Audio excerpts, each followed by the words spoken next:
ಮಳೆ ನೀರು ಪ್ರಕೃತಿಯ ಅಮೂಲ್ಯ ಕೊಡುಗೆ. ಇದನ್ನು ಸಂಗ್ರಹಿಸುವ ಜಾಗೃತಿ ಪ್ರತಿಯೊಬ್ಬರಲ್ಲೂ ಸ್ವಯಂ ಪ್ರೇರಣೆ ಆಗಬೇಕು. ಮನೆಗಳ ಮೇಲೆ ಬೀಳುವ ನೀರನ್ನು ಸಂಗ್ರಹಿಸಬೇಕು ಎಂದು ನಗರಸಭೆ ಇಂಜಿನಿಯರ್ ನರೇಂದ್ರ ಬಾಬು ಹೇಳಿದರು. ಭಾರತ ಸರ್ಕಾರದ ರಾಷ್ಟ್ರೀಯ ಜಲ ಮಿಷನ್ ಮತ್ತು ಜಲಶಕ್ತಿ ಸಚಿವಾಲಯದ ಮಾರ್ಗಸೂಚಿಯಂತೆ ನಗರಸಭಾ ವತಿಯಿಂದ ನಗರದ ಹೆಗ್ಗೆರೆ ತಾಯಮ್ಮ ಸರ್ಕಾರಿ ಬಾಲಕಿಯರ ಪ್ರೌಢಶಾಲೆಯಲ್ಲಿ ಹಮ್ಮಿಕೊಂಡಿದ್ದ ಕ್ಯಾಚ್ ದಿ ರೈನ್ ಮಳೆ ಕೊಯ್ಲು ಅಭಿಯಾನ ಜಾಗೃತಿ ಕಾರ್ಯಕ್ರಮದಲ್ಲಿ ವಿದ್ಯಾರ್ಥಿಗಳನ್ನು ಉದ್ದೇಶಿಸಿ ಮಾತನಾಡಿ ಅವರು ಕರ್ನಾಟಕ ರಾಜ್ಯದಲ್ಲಿ ಅತಿ ಕಡಿಮೆ ಮಳೆ ಬೀಳುವ ಪ್ರದೇಶ ಚಳ್ಳಕೆರೆ ಹಾಗೂ ಮೊಳಕಾಲ್ಮೂರು. ಇಂತಹ ಬಯಲು ಪ್ರದೇಶಗಳು ಪ್ರಸ್ತುತ ಬರಗಾಲದ ಪರಿಸ್ಥಿತಿ ಎದುರಿಸುತ್ತಿವೆ.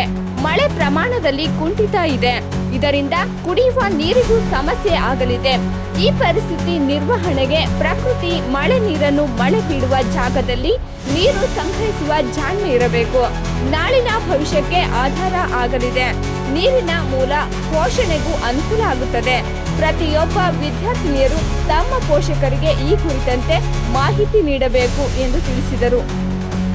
ಇಂಜಿನಿಯರ್ ಲೋಕೇಶ್ ಮಾತನಾಡಿ, ನೀರಿನ ಮೂಲ ಸೆಲೆಯಾಗಿದ್ದ ಕೊಳವೆ ಬಾವಿ, ಕೆರೆ, ಕುಂಟೆಗಳ ಅಸ್ತಿತ್ವ ಈಗ ಉಳಿದಿಲ್ಲ. ಇದರಿಂದ ನೀರಿನ ಪ್ರಮಾಣ ಮತ್ತು ಅಂತರ್ಜಲ ವೃದ್ಧಿ ಕಾಣುತ್ತಿಲ್ಲ. ಭೌಗೋಳಿಕವಾಗಿ ಜನ ಜಾನುವಾರುಗಳಿಗೂ ನೀರಿನ ಸಮಸ್ಯೆ ಇದೆ. ಪ್ರತಿ ಮನೆಗಳ ಮೇಲೆ ಮಳೆ ಬೀಳುವ ಸಮಯದಲ್ಲಿ ಮಳೆ ಕೊಯ್ಲು ಕಾರ್ಯ ನೀರು ಸಂಗ್ರಹ ಮಾಡಬೇಕು. ಅಗತ್ಯ ಕಾರ್ಯಗಳಿಗೆ ಉಪಯುಕ್ತವಾಗಲಿದೆ. ದಿನೇ ದಿನೇ ಬೆಳೆಯುತ್ತಿರುವ ಜನಸಂಖ್ಯೆಗೆ ಅನುಗುಣವಾಗಿ ನೀರಿನ ಬಳಕೆಯಲ್ಲಿ ನಿರ್ಲಕ್ಷ್ಯ ಮಾಡುತ್ತೇವೆ.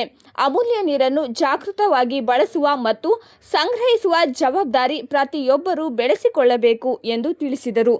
ಈ ಸಂದರ್ಭದಲ್ಲಿ ನಗರಸಭಾ ಅಧಿಕಾರಿ ಚೇತನ್, ಶಿಕ್ಷಕಿ ಬಿಎಲ್ ಉಮಾ, ಪ್ರೌಢಶಾಲೆ ಸಹ ಶಿಕ್ಷಕರಾದ ಸಂಘದ ಅಧ್ಯಕ್ಷರಾದ ಬಿ ರಾಜಕುಮಾರ, ಶಿಕ್ಷಕಿಯರಾದ ನಾಗರತ್ನ, ರಾಜಮ್ಮ, ಶಿವಣ್ಣ, ಕುಸುಮಾವತಿ, ಶಿಕ್ಷಕಿಯರು, ವಿದ್ಯಾರ್ಥಿನಿಯರು ಇದ್ದರು. ದಯವಿಟ್ಟು ನೀವು ಮನೆಗೆ ಹೋಗಿ ನಿಮ್ಮ ತಂದೆ ತಾಯಿಗಳಿಗೆ ತಿಳಿಸಿ ಇದನ್ನು ಅಳವಡಿಸಬೇಕಂತ ಹೇಳಿ ನಾವೆಲ್ಲರಿಗೂ ಕೋರ್ತಾ ಇದ್ದೀವಿ.